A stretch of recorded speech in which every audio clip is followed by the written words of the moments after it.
on Sunday? Heck no. And I love Tom Brady. He is the GOAT. But come on, man. Drew Brees in this offense that he's been in for what, 16, 17 years with Sean Payton and them weapons? Man, I wouldn't take Tom Brady over Drew Brees without Emmanuel Sanders. And they gave him Emmanuel Sanders too, man. Come on, Emrod. Okay. You know me better than that. Okay. I feel you, right? But we are talking about the GOAT. I don't want to talk about a bunch of animals here, but we are talking about the GOAT and Tom Brady. And you know this, D. Everybody's seen the offense that you're talking about on film. You know that. Nobody knows what this Tampa Bay's offense is going to look like with Tom Brady behind the helm, right? Everybody thinks, oh, it's going to be maybe, dink and dunk like he did in New England, but he didn't have those big giants on the outside, Chris Godwin and Mike Evans. Come on, D.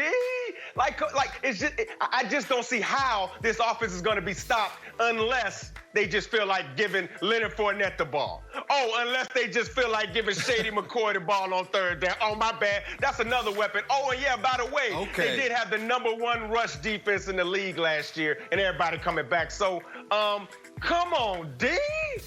You better than that, dog. And I know, he was in your draft class and all that. Okay. You might got that one. I like your point. You might have got that one. But how about this one? Tell me what offense do you expect to light it up on Sunday? The Seahawks or the Falcons? This ain't hard, man.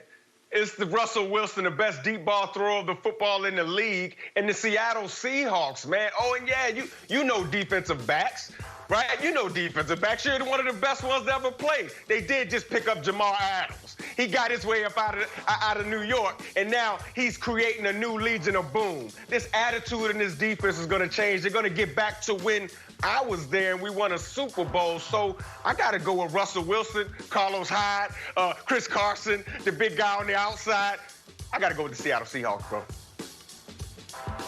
Well, I'm going to go with the Atlanta Falcons, my old dirty birds. And let me tell you something. That little dude you talked about on the outside, DK Metcalf, he trying to be like that man right there, that grown man, Julio Jones. And look at that dude right there, Todd Gurley. When he's healthy, man, that dude is special. And I'm telling you what, last time he was down in Georgia playing for those Bulldogs, it was some beautiful music out there, man. And the Falcons got so many first-round draft picks on that offense. Matty Ice, show them what time it is, baby. I'm rocking with the Falcons, man. Yeah, it's almost cheating to allow a team to get that many first-round picks, man. But all right, okay, let's talk about the kickoff game, all right? Who's under more pressure to win? Okay, Patrick Mahomes, $500 million, or Deshaun Watson, the newly paid quarterback? I'm going to have to go Pat Mahomes, man. That $500 million, it just sounds different, man. Look, this dude got all the weapons in the world. We all been talking about it, all the speed, all the mismatches on that offense. Clyde Edwards-Helaire, Sammy Watkins, Mecole Hardman, Tyreek Hill, Travis Kelce. Man, the only person that's going to hold this team back is Patty Mahomes, man. If he ain't special, that team ain't going to be able to get the ball to those weapons. So to me, it's Patrick Mahomes, man. That $500 million sound different.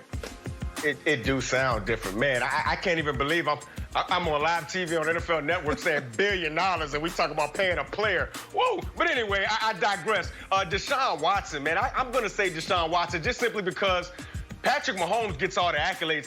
If we just close our eyes and say, who is the face of the NFL?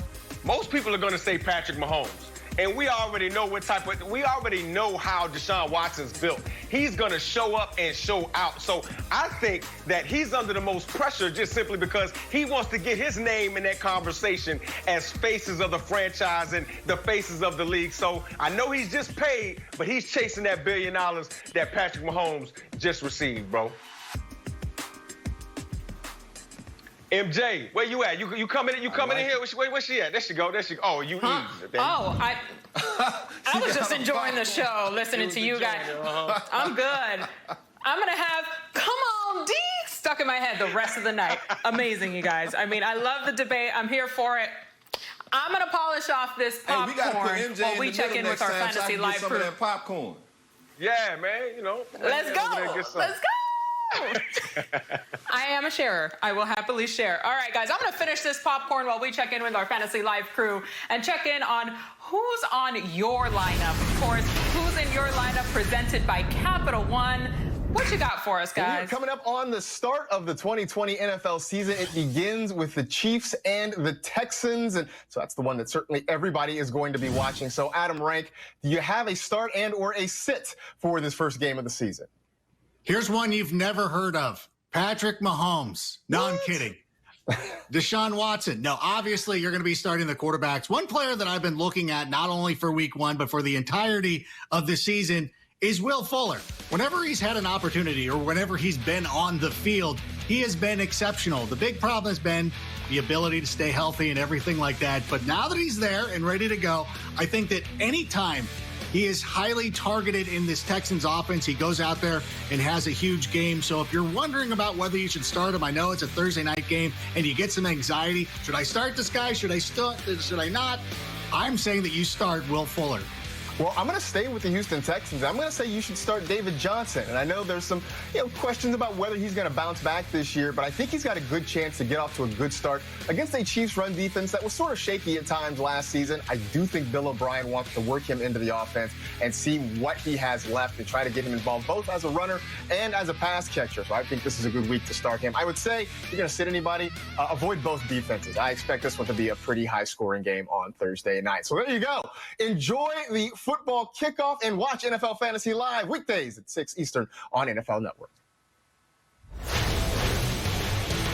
Without the normal rhythms of preseason action, we're left with more questions than answers heading into